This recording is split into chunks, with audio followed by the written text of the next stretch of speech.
MLA Nayani కూడా chairman వెంకట్రామరెడ్డిలపై మాజీ MLA Vinay Bhaskar సంచలన ఆరోపణలు చేశారు. వరంగల్లో గజం స్థలం 1.50 లక్షలు ఉంటే కూడా వేలంలో 60,000కే విక్రయించారని మండిపడ్డారు. ఎమ్మెల్యే కొందరు సిండికేట్తో కలిసి అవినీతికి పాల్పడ్డారని ఆరోపించారు. ఆఫ్లైన్లో జరిపిన టెండర్లలో అవకతవకలు జరిగాయన్నారు.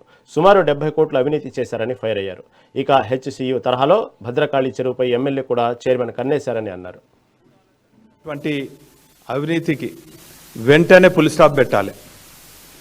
అక్కడ జూన్ 21న ఒక ఇద్దరు తోడు దొంగలు, ఒకళ్ళు రాజేందర్ రెడ్డి, ఇంకోళ్ళు వెంకట్రామరెడ్డి చైర్మన్.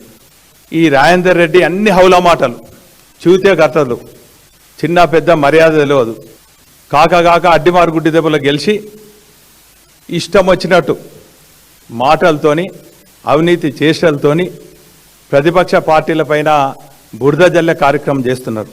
వీరు చేసినటువంటి అవినీతి ఏంటంటే చాలా ఉన్నాయి, చాంతాడంత ఉన్నాయి అవినీతి 3 ఏళ్లలో.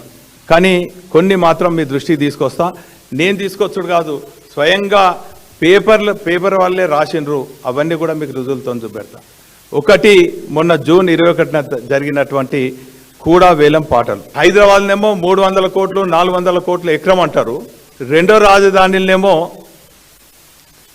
1,50,000కు పోయే గజం జాగను ఒక రింగ్ ఫామ్ అయి సారా వేలం పాటలు పాడుతుంటే గుండాగన్లు వచ్చి పాటను తక్కువ చేసి ఆ దుకాణాలు ఎట్లా తీసుకుంటారో ఆ తీరుగా సారా గుండాలో తలపించే విధంగా కూడా కార్యాలయంలో వీళ్ళకి ఇష్టమైనటువంటి అనుచరులను పంపించి గుండాగిరి చేసి ఫోన్ల ద్వారా బెదిరించి 1,50,000కు పోవాల్సినటువంటి గజం జాగా ఈరోజు అప్పనంగా 60,000, 65,000, 69,000 అని చెప్పి సిండికేట్ అయ్యి ఎక్కడైతే ఆక్షన్ ఉండానో ఈరోజు ప్రపంచం అంతా కూడా ఆన్లైన్ టెండర్లు చేస్తున్నారు.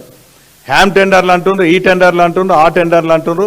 చిన్న కాంట్రాక్టర్లను కూడా బతకనియకుండా గిడ్లు అన్నీ కూడా హాస్టల్ టెండర్లు కూడా పెద్దలకు అపనంగా కట్టబెడుతున్నారు. కానీ ఇక్కడ మాత్రము ఆఫ్లైన్ టెండర్లట.